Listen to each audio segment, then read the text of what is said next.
শ্রদ্ধেয়া মাতা বেগম খালেদা জিয়া প্রায় 17 বছর পর দেশে ফিরছেন বিএনপির ভারপ্রাপ্ত চেয়ারম্যান তারেক রহমানের সহধর্মিণী ডক্টর জুবাইদা রহমান।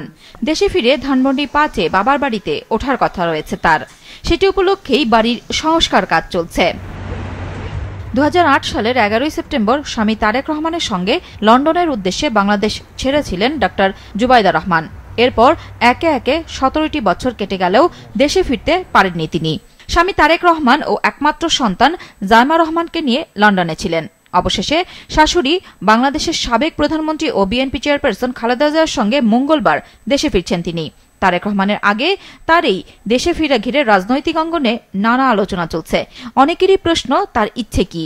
নিছক শাশুড়ির সাথে দেশে ফেরা, নাকি অস্থির এই পরিস্থিতিতে সরাসরি রাজনীতিতে যোগ দেওয়া? ওনাদের পরিবার থেকে তারেক রহমান সাহেবের নেতৃত্বে যে বাংলাদেশ আজকে যেখানে এসেছে, সবাই তো ওনার দিকে আগ্রহ করে অপেক্ষা করছে। ওনার অপেক্ষায় ওনার নেতৃত্বে আবার বাংলাদেশে এগিয়ে যাবে আগামী দিনে। সুতরাং ফ্যামিলির তো সবাই কম বেশি একটা রাজনৈতিক পরিবারে কেউ তার বাইরে থাকে না, সবাই তো রাজনৈতিকভাবে জড়িত থাকে। তবে সরাসরি রাজনীতি করবেন কি করবেন না, এটা তো ওনার ব্যক্তিগত সিদ্ধান্ত। বিএনপির এই সিনিয়র নেতা জানান, খালেদা জিয়ার পরেই হয়তো খুব শিগগিরই ফিরবেন দলের ভারপ্রাপ্ত চেয়ারম্যান তারেক রহমান। ওনার মূলত একটি কঠিন সময়ে বাংলাদেশের বাইরে ওনার চিকিৎসার জন্য ওনাকে যেতে হয়েছে, থাকতে হয়েছে।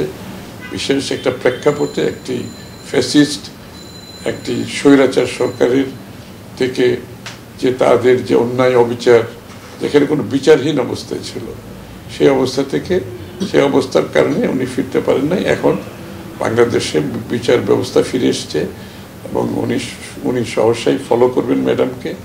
ইতিমধ্যে ম্যাডাম আসার পরে আমরা সবাই উচ্ছ্বসিত, বাংলাদেশের মানুষ। 1995 সালে বিসিএস স্বাস্থ্য ক্যাডারে প্রথম হয়েছিলেন জুবাইদা রহমান।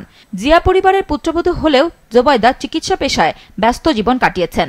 2014 সালে শেখ হাসিনা সরকারের আমলে কর্মস্থলে না থাকার অভিযোগে তাকে চাকরিচ্যুত করা হয়। রাজনীতিতে না জড়ালেও তারেক রহমান সহ অন্যদের সঙ্গে দুর্নীতি মামলাও হয়েছে তার বিরুদ্ধে।